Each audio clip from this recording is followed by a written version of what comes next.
আসসালামু আলাইকুম, স্বাগতম সবাইকে ভার্সিটি লাইটে। আজকের এই ভিডিওতে আমরা honours second year calculus 2 chapter 2 এর ম্যাথ সলভ করব। সেটা হচ্ছে আমাদের উদাহরণ 10। উদাহরণ কত? 10। আমরা কোন বইটা ফলো করছি? আমরা এই বইটা ফলো করছি। সো আমাদের এই বইয়ের উদাহরণ 10-এ বলা আছে যে x cube plus y cube সমান 3axy বক্ররেখার 3a/2 ইন্টু 3a/2 বিন্দুতে বক্রতার ব্যাসার্ধ নির্ণয় করো। সো এখানে আমাদের সমীকরণটা কি দেওয়া আছে দেখো।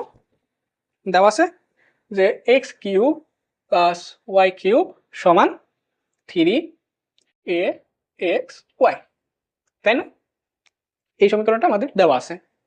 সো আমি আগেই বলে রাখি, আমি এই যে ম্যাথটা সলভ করব বা ভবিষ্যতে যে সকল ম্যাথ সলভিং ক্লাস দেব, তোমরা যদি আমাদের ফার্স্ট ভিডিওটা, এই চ্যাপ্টারের ফার্স্ট ভিডিওটা, কনসেপ্ট ক্লিয়ারেন্স যে ভিডিওটা করছিলাম, ওই ভিডিওটা যদি না দেখে আসো তাহলে এইটা পুরোটাই মাথার উপর দিয়ে যাবে, ঠিক আছে? এবার আমরা এখানে যে সমীকরণটা আমরা এখানে দেখছি, এই সমীকরণটা কি সমীকরণ বলতে পারবা? ব্যক্ত নাকি অব্যক্ত? এটা হচ্ছে আমাদের অব্যক্ত সমীকরণ। কি সমীকরণ? অব্যক্ত সমীকরণ। কেন অব্যক্ত সমীকরণ? এখানে দুইটা চলক আছে, একটা এক্স আর একটা ওয়াই। এখন আমাদের যে আমরা কনসেপ্ট ক্লিয়ার ক্লাসে বলেছিলাম যে আমাদের অব্যক্ত সমীকরণ কিরকম হয়, f of x comma Y সমান 0 এই আকারে হয়, তাই না? তাহলে আমাদের এই আকারে যদি এটাকে আনতে হয় তাহলে আমরা কি করতে হবে বলতো, যে x cube plus Y cube minus 3axy সমান 0। তাহলে আমাদের কি হয়ে গেল, এই যে এফ অফ এক্স ওয়াই ফাংশনটা এই পাশে থেকে গেল, ডান পাশে 0 হয়ে গেল, তাই না? তাহলে এইটুকু আমাদের করে নিতে হবে প্রথমে। এবার প্রথমে এইটুকু করবা, করার পরে কি করতে হবে বলো। আমি এই যে অঙ্কটা দেখাচ্ছি, বক্রতার ব্যাসার্ধ অব্যক্ত সমীকরণের ক্ষেত্রে যতগুলো অঙ্ক আছে প্রত্যেকটা অঙ্ক তোমার এই নিয়ম ফলো করে কিন্তু তোমরা সলভ করে ফেলতে পারবা, যে কোনো ধরনের অঙ্ক, ঠিক আছে? জাস্ট বিন্দুর জন্য কিছুটা পার্থক্য থাকতে পারে শেষের দিকে, প্রথমের দিকে না, ঠিক আছে? সো এখানে দেখো যে x cube plus Y cube minus 3axy সমান 0, এটা আমাদের অব্যক্ত ফাংশনের আকারে আমরা করে ফেলছি। সো এখানে আমরা কি করবো, ধরি F of x comma Y সমান X cube plus Y cube minus 3axy। এটাকে আমরা 1 নম্বর সমীকরণ দিতে পারি।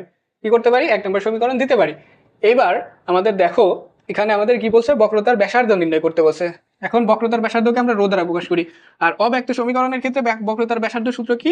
F x square plus f y square, তার উপরে 3/2 divided by f of x x f of y square minus 2 f of x f of y f of x y plus f of y y f of x square. Modulus দিতেও পারো, না দিলেও সমস্যা নাই, কিন্তু minus মান আসলে সেটাকে প্লাস করে দিতে হবে, ঠিক আছে? সো বলেছিলাম যে বড় সমীকরণ বা বড় সূত্র মনে রাখা সহজ, দেখছো আমি কিন্তু এক চান্সে লিখে ফেলছি সূত্রটা, ঠিক আছে? সো এই সূত্রটা আমাদের হচ্ছে অব্যক্ত সমীকরণের ক্ষেত্রে বক্রতার ব্যাসার্ধ নির্ণয়ের সূত্র। এখন তোমরা কি করতে পারো অঙ্ক করার ক্ষেত্রে, যে ধাপে আমরা করি, ধাপে করি। সো সেই ধাপে ধাপে করতে হলে তোমরা এখানে লিখতে পারো আমরা জানি এইটা, তারপরে এইগুলো আলাদা আলাদা করে বের করতে পারো।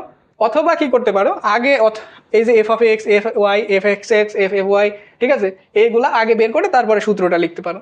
দুইভাবে করলেই হয়। সো আমি সেজন্য আগে থেকে এখানে সূত্রটা লিখে রাখছি, যেন তোমরা এখান থেকে দেখে ডাইরেক্ট এখানে দেখতে পারো এবং বুঝতে পারো বিষয়টা, ঠিক আছে? সো এখানে আমাদের প্রথমে দরকার এফ এক্স। কত? F x. F x. এখন আমি ফার্স্ট ক্লাসে বলেছিলাম এফ এক্স মানে কি, যে ফাংশনটা থাকবে সেই ফাংশনকে এক্স এর সাপেক্ষে একবার অন্তরীকরণ, যে ফাংশনটা থাকবে সেই ফাংশনকে এক্স এর সাপেক্ষে একবার অন্তরীকরণ। তাহলে আমাদের এই যে ফাংশনটা আছে, এই ফাংশনকে যদি আমরা এক্স এর সাপেক্ষে একবার অন্তরীকরণ করি, এক্স কিউবকে করলে কত হয়? এক্স কিউবকে করলে 3x²। ওয়াই কিউবকে করলে কত হয়? ওয়াই কিউবকে করলে 0, কারণ এখানে তো এক্স নাই, আমরা এক্স এর সাপেক্ষে অন্তরীকরণ করছি। এবার 3axy মাইনাস 3axy, ঠিক আছে? এটাকে যদি এক্স এর সাপেক্ষে করি তাহলে মাইনাস 3a y, এটা ধ্রুবপদ সেজন্য এটা আগে চলে আসবে। আর এক্স কে করলে কি হয়? 1 হয়, ইন্টু 1। তাহলে আমাদের আলটিমেটলি কত হবে? Minus 3ay। আমি ফার্স্টটা করছি বলে আমি এত ভেঙে করছি। অন্তরীকরণ আমরা সবাই পারি, অনার্স সেকেন্ড ইয়ারে পড়ি। আমরা যখন ইন্টারে পড়তাম তখনই কিন্তু আমরা অন্তরীকরণ শিখছি, ঠিক আছে? সো আমি আশা করছি আমরা এই সাধারণ কনসেপ্টগুলো আমরা সবাই পারি। ওকে, সো এখানে আমাদের কি হচ্ছে দেখো, এফ এক্স সমান তাহলে কি হবে? 3x² plus 0 minus 3ay। Ultimately আমাদের কি হবে? 3x² minus 3ay। 3x² minus 3ay। এরপরে আমাদের কি দরকার হবে? এফ অফ এক্স এক্সটা আমরা একবারে নির্ণয় করে নিই এখান থেকে, ঠিক আছে? F of x x. X x মানে কি? F of x K x এর সাপেক্ষে একবার অন্তরীকরণ, অথবা তোমরা বলতে পারো এই সমীকরণকে এক্স এর সাপেক্ষে দুইবার অন্তরীকরণ। সো আমি কি বলি? আমি বলি এফ এক্স কে এক্স এর সাপেক্ষে আরেকবার অন্তরীকরণ। তাহলে এফ এক্স কত? এটা। তাহলে এটাকে যদি আমরা এক্স এর সাপেক্ষে আরেকবার অন্তরীকরণ করি তাহলে 3 দুগুণে 6x মাইনাস এখানে কিছু নাই, তার মানে 0, তার মানে কত? 6x। ঠিক আছে, এরপরে আমাদের কি পাবো লাগবে আমাদের f y. So f y মানে কি, এই সমীকরণটাকে ওয়াই এর সাপেক্ষে একবার অন্তরীকরণ। তাহলে এই সমীকরণটাকে ওয়াই এর সাপেক্ষে একবার অন্তরীকরণ করলে 0, এক্স কিউবকে করলে 0, এবার ওয়াই কিউবকে করলে 3y স্কোয়ার, আর এখানে করলে কত হবে মাইনাস 3ax। তাহলে আমাদের কত পাচ্ছি আমরা 3y স্কোয়ার মাইনাস 3ax। এরপরে আমরা এফ ওয়াই ওয়াই, অর্থাৎ এফ ওয়াইকে ওয়াই এর সাপেক্ষে আরেকবার অন্তরীকরণ। এফ ওয়াই কোনটা, এটা, তাহলে 6y মাইনাস 0, আলটিমেটলি 6y হবে। ঠিক আছে, এটুকু বুঝতে আমি আশা করছি আমাদের কারো অসুবিধা হবে না। ওকে, সো এখানে আমরা এফ এক্স পাইলাম, এফ এক্স এক্স পাইলাম, এফ ওয়াই পাইলাম, এফ ওয়াই ওয়াই পেলাম। এখন আমাদের আরেকটা লাগবে এফ এক্স ওয়াই। কত, f x y. F x y মানে আমি কি বলেছিলাম মনে আছে, এফ এক্স কে ওয়াই এর সাপেক্ষে একবার অন্তরীকরণ, এফ এক্স কে ওয়াই এর সাপেক্ষে একবার অন্তরীকরণ। এফ এক্স কোনটা, এটা 3x স্কোয়ার মাইনাস 3ay, এটাকে করতে হবে কি ওয়াই এর সাপেক্ষে একবার অন্তরীকরণ, ডি বাই ডি ওয়াই। তাহলে এটুকু করলে কত হয় 0 মাইনাস এটুকু করলে কত হয় 3a। তাহলে আমাদের এফ এক্স ওয়াই মানে কত হবে মাইনাস 3a। ঠিক আছে, এটুকু আমাদের ক্লিয়ার। সো আমরা প্রত্যেকটা মান পেয়ে গেছি, তাই না? আমাদের যতগুলো মান দরকার হবে আমরা প্রত্যেকটা মান পেয়ে গেছি। এবার আমাদের কি বলছে, এবার আমাদের বিন্দু দেওয়া আছে 3a/2। কত, বিন্দু 3a/2। এবার আমরা এখানে লিখবো কি, এখান থেকে শুরু করি যে 3a/2, 3a/2 বিন্দুতে বিন্দুতে এবার এই যে এই মানগুলো বের করতে হবে। এক্স এর মানও 3a/2, ওয়াই এর মানও 3a/2 বসাবো, বসাই এই মানগুলো আবার বের করবো। সো এফ অফ এক্স বা এফ এক্স, এফ এক্স সমান কত, 3 ইন্টু এক্স স্কোয়ার মানে 3a/2 স্কোয়ার মাইনাস 3 ইন্টু এ ইন্টু ওয়াই মানে কি 3a/2। ঠিক আছে, সো এখানে আমাদের কি হবে দেখো, আমি উপরে করে এখানে বসাই। হ্যাঁ, 3 into 3 3 9, 9a square by 4 minus 3 3 9a square by 4, তাহলে 3 নং 27 a square by 4 minus 9a square by 4, 4 না সরি এখানে 2, কত 2। তাহলে আমরা যদি 4 লসাগু করি 27a স্কোয়ার মাইনাস 9 দুগুণে 18a স্কোয়ার, তাহলে কত পাচ্ছি আমরা 9a স্কোয়ার বাই 4, কত পেলাম 9a স্কোয়ার বাই 4। সো এটাকে আমরা একবার এখানে লিখবো 9a স্কোয়ার বাই 4। ওকে, এবার F x x, F x x এর মান কত 6 ইন্টু 3a/2, তাহলে 3 6 18a ডিভাইডেড বাই 2, তাহলে আলটিমেটলি কত হচ্ছে 9a, কত হচ্ছে 9a। F y, F Y এর মান কত হবে জানো, এফ ওয়াই এর মানও এরকমই হবে 9a স্কোয়ার ডিভাইডেড বাই 4। ঠিক আছে, একই জিনিস, এই দেখো 3y স্কোয়ার মাইনাস 3ax। ঠিক আছে, আর 3x square minus 3ay, just x এর জায়গায় ওয়াই আছে আর ওয়াই এর জায়গায় এক্স আছে, যেহেতু এক্স আর ওয়াই এর মান একই সেহেতু আমরা কি করতে পারি, আমরা ডাইরেক্ট একবার এটা লিখতে পারি। তোমরা করবা, ঠিক আছে, তোমরা করে তারপরে এটা বের করবা যে আমাদের কত হচ্ছে এটা 9a স্কোয়ার বাই 4। এরপরে আমাদের আরেকটা লাগবে f y y. So f y y কত, এফ ওয়াই ওয়াই হচ্ছে 6y, 6 ইন্টু ওয়াই মানে 3a/2, তাহলে এটাও কত হবে 9a হবে। ঠিক আছে, 3 দুগুণে 6, 3 3 9, 9a। ওকে, এবার f of x y, f of x y এর মান মাইনাস 3a। এখন এখানে এক্সও নাই ওয়াইও নাই, তাহলে এক্স ওয়াই এর মান কি বসানো লাগবে, তার মানে আমাদের এক্স ওয়াই এর মান যেটা সেটাই থাকবে, এটার পরিবর্তন হবে না। ঠিক আছে, ওকে, এটুকু আমাদের ক্লিয়ার। এবার আমরা কি করব, এই যে মানগুলো পাইলাম এই মানগুলো আমরা এবার এই সমীকরণে বসাবো।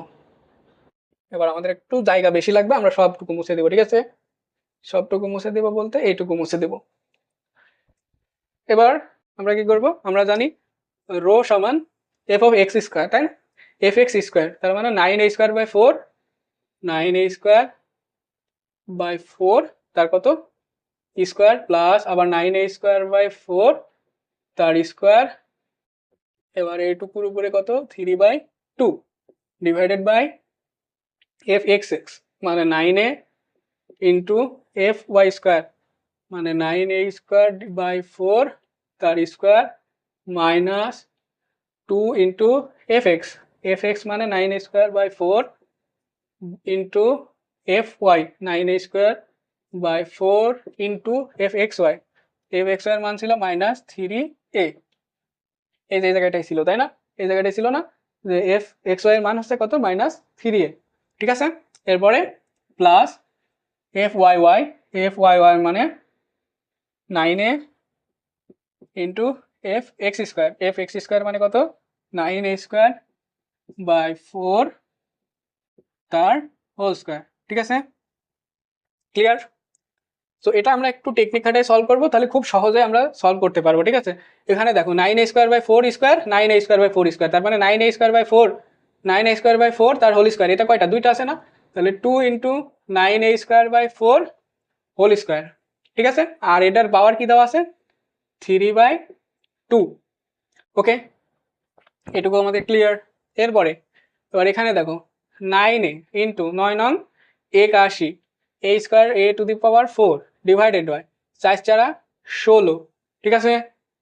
এবার মাইনাস 3 আর 3 মাইনাস মাইনাসে এই যে মাইনাস আর এই মাইনাসে প্লাস হয়ে যাবে, 3 দুগুণে 6a ইন্টু এবার 9 নং 81 a² 4 4 4 16, এবার প্লাস এটাও হবে একই 9a × 81 a² ডিভাইডেড বাই 16।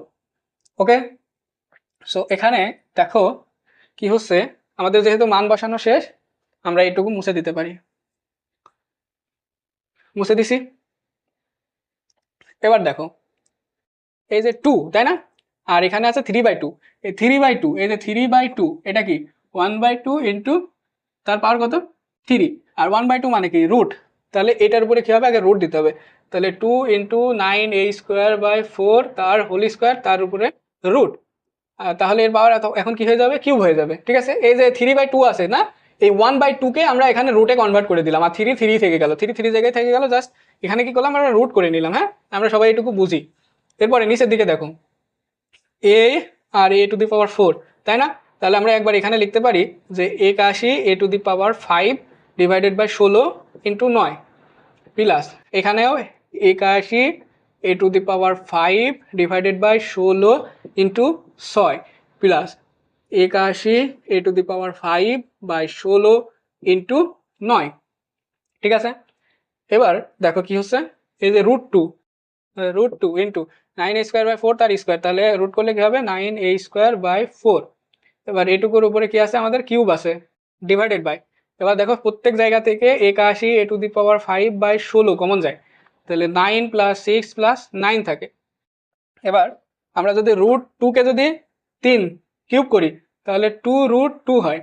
এবার 9a² / 4, 9a² / 4 যদি আমরা কিউব করি তাহলে 9 নং 81, আর 81 যদি আমরা 9 দিয়ে গুণ করি তাহলে 729, আর a⁴ কত হবে, 3 দুগুণে 6, 729 a⁶ ডিভাইডেড বাই 4 কিউব, তাই না, তার মানে 4 4 16, 16 4 16 64, 64, এবার divided by 81 a⁵/16 into 9 9 18 24 into 24, ঠিক আছে। সো এখানে দেখো আমরা কি করতে পারি, 4 8 দুগুণে 16, 3 8 24 করতে পারি, তাই না। সো এটুকু এরকম থাকবে। এরপরে আমরা দেখো এখানে আমরা কি করব, দেখো 2√2 × 7 29 a⁶ ডিভাইডেড বাই 64 ইন্টু, এবার এটা উল্টাই যাবে, তাই না, তাহলে 3 দুগুণে 2/3 × 81, তাই না, 3 × 81 243 a⁵, ঠিক আছে। 3 × 81 করলে 243 হয়, আর a⁵ থেকে গেল, ঠিক আছে। এবার এই যে 243 আছে, এটা দিয়ে আমরা এটাকে কাটতে পারি, এটা দিয়ে এটাকে কাটলে কত হবে 3, এবং আমরা এই 2 দিয়ে এটাকে কাটতে পারি, তাহলে কত হয় 3 2, এই 2 দিয়ে এটাকে কাটলে কত হয় 16, আর a⁵ আর a⁵, a⁵ কাটলে a, শুধু a থাকে, তাহলে আমাদের কি থাকছে finally 3√2a divided by 16। So এটা আমাদের কি হবে, এটাই হচ্ছে আমাদের অ্যান্সার। এখন আমি কনসেপ্টটা কিন্তু খুব সহজভাবে ধাপে ধাপে প্রত্যেকটা লাইন কিন্তু ধাপে ধাপে সলভ করছি, আমি আশা করছি তোমরা সবাই এটা বুঝতে পারছো। এরপরেও যদি কোনো জায়গায় বুঝতে অসুবিধা হয় তাহলে আমাকে বলবা, কমেন্ট করবা, আমরা কিন্তু কমেন্টের রিপ্লাই কিন্তু দেওয়ার চেষ্টা করব, ঠিক আছে। সো এখানে আমাদের আর কিছু বোঝানোর নেই, আমরা কি করলাম এখানে একটু হিজিবিজি হয়ে গেছে, তোমাদের আমি আরেকবার বলে দিচ্ছি, হ্যাঁ, একটু স্লো করে ভিডিওটা দেখো, যে 243 আর 729 3 দিয়ে কাটাকাটি করা যায়, 3 দিয়ে কাটলে 3 243 729 হয়। এবার এই যে 2 আছে, 2 দুগুণে 4, 4 ষোলং 64, এরকমও করতে পারো। আবার 2 দিয়ে আমি প্রথমে কি করছি 64কে কাটছি, তাহলে 2 দিয়ে 64কে কাটলে 32 হয়। আর তারপরে আবার এই 2 দিয়ে 32 কাটছি, তাহলে 16 হয়। তাহলে উপরে থাকছে আমাদের 3 আর হচ্ছে a আর √2। এই যে a5 আর a6, তার মানে কত, একটা a থাকছে, তাহলে 3√2 আর a থাকছে উপরে, আর নিচের দিকে শুধু 16 থাকছে, সেই 16 কিন্তু আমরা এই জায়গায় বসাই দিছি, ঠিক আছে। সো আজকের ভিডিও এই পর্যন্তই। ভিডিওটা ভালো লাগলে অবশ্যই লাইক করবা, কমেন্ট করবা, ভার্সিটি লাইভকে সাবস্ক্রাইব করবা। আজকের ভিডিও এই পর্যন্ত, সাথে থাকার জন্য ধন্যবাদ। আসসালামু আলাইকুম।